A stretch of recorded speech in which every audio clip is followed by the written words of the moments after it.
Well, this is awkward. Yeah, that entrance, awkward. But let me ask you something. How many of you have ever avoided something? Not because you couldn't do it, but because you knew it would just be awkward. Yeah, we've all been there. A lot of things are awkward. It's awkward to walk into a party alone, to start a new job, to make a new friend, to raise your hand in school when you're not totally sure of the answer. It's awkward to stand up on stage and give a TED Talk. The list goes on. Awkward is powerful because most of the time we don't avoid things because we're not capable of doing them. We avoid them because we're scared of the discomfort. Have social situations always been this uncomfortable, or has there been a shift? The COVID-19 pandemic changed us, physically, emotionally, financially. But socially, that might be the most lasting. For students in middle school at this time, who were my age, something critical happened, or maybe didn't happen. Middle school is awkward and uncomfortable.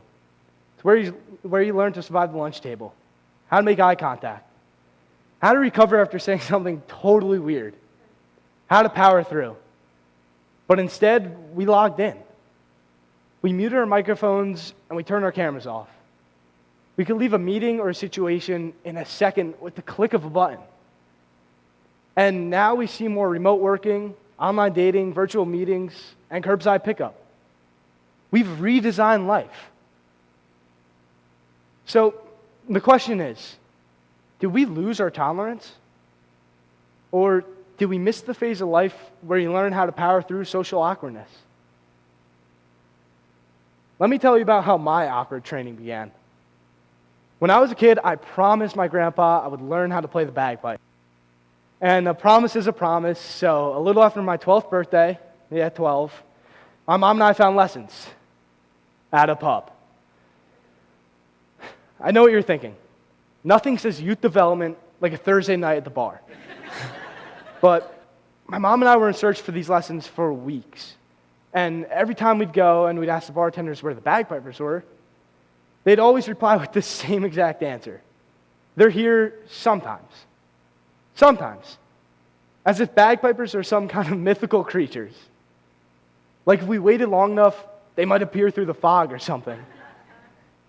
But finally, I still remember it. It had to be the hottest night of the summer. My mom and I walked back in, and there they were. Bagpipes. Loud, echoing, and unavoidable. I remember looking at my mom and kind of laughing. And then I also remember following that noise up this narrow staircase that smelled like old musty wood and literally 20 years of spilt Guinness. So here I was, 12 years old in a bar for educational purposes. When we got to the top of those stairs, there was a door, and that door creaked open dramatically, of course. And when it did, the heads of about 15 to 20 older men swung towards us in perfect unison. It felt like we disrupted some kind of secret society. My mom then quickly said something like, "The bartender sent us up here. They said you might get bagpipe lessons." She was really just trying to break the tension, and it worked, because immediately the mood shifted. They smiled, stood up, shook our hands, and introduced themselves like proud Irish uncles. My mom then explained that I didn't own the bagpipes. I had never played bagpipes. We didn't even know how much these lessons had cost. They reassured her and told her that it was totally fine. You didn't need any prior experience. They were just always looking for new pipers. Oh, and the lessons? They were totally free. So this is where it began, my awkward journey. My first time in a bar, not for drinks, but for bagpipes. I hated these lessons, by the way. I was shy, awkward, and really wasn't any good at playing. But every Thursday night, my mom would drop me off anyway. I would walk down to the basement of this bar where the lessons were being held with this grown man who I barely even knew, and he'd even bring his dog. Yeah, his dog. We'd sit around this old dining room table, and we'd play this thing called the chanter. The chanter is what you learn to play the bagpipes on. It looks like a recorder, but it sounds a little more like a goose in distress. To make matters worse, my parents even bought the cheapest one they could find online, of course. It sounded horrible. And honestly, right as I thought things couldn't get any worse, the COVID-19 pandemic hit. Our lessons moved to FaceTime. Now, I know you might be thinking, that made it easier, right? Wrong. It was so much worse. Imagine this. Me sitting in a small stool in my childhood bedroom while on FaceTime with this man who I still barely knew, and my cracky middle school voice and squeaky chanter echoing throughout his entire house for his wife, kids, and dog to hear. Meanwhile, in my own house, my two older brothers rotated between laughing at me and yelling at me to shut up. It was chaos. I literally remember counting the days down before Thursday in pure dread. And the crazy part, despite the squeaking chanter, I wasn't struggling with the instrument. I was struggling with the awkwardness. So after months of complaining, my mom finally gave me two options. She told me I could quit or I could continue without complaining. Trust me, I wanted to quit. But this wasn't just about music. This is about a promise I had made to my late grandpa who had really done so much for me.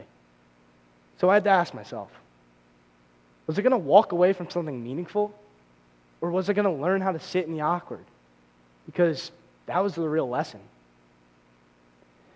Here's the thing. It has never been easier for us to avoid awkwardness. If you don't want to call someone, you text. If you don't want to see someone, you scroll. If you don't want to talk to someone, you ghost. And if you don't want to walk into a room, you log in. Our lives are designed to make everything easier. Social media, delivery apps, curbside pickup, and an algorithm that shows us everything we already agree with. Avoiding discomfort feels efficient. It's safe. It's convenient. But it creates this cycle. We avoid the first conversation. We avoid introducing ourselves.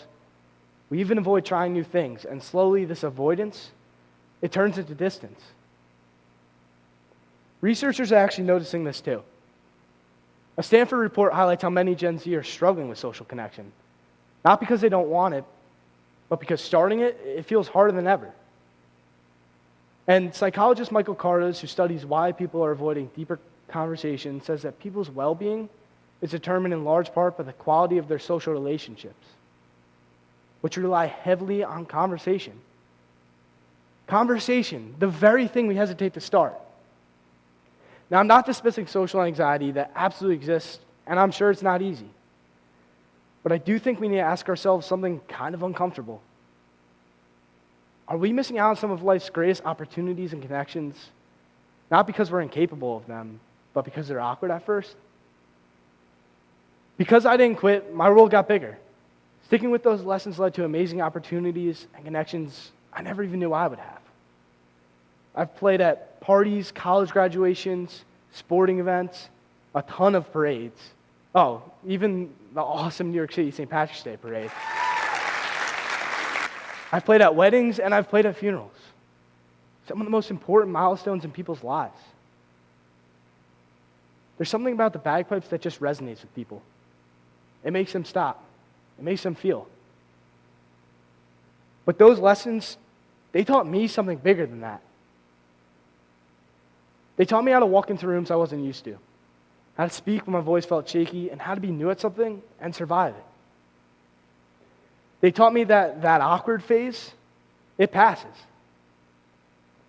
Looking back, I've realized that the awkwardness I built up in my head, it wasn't nearly as dramatic as I had made it seem.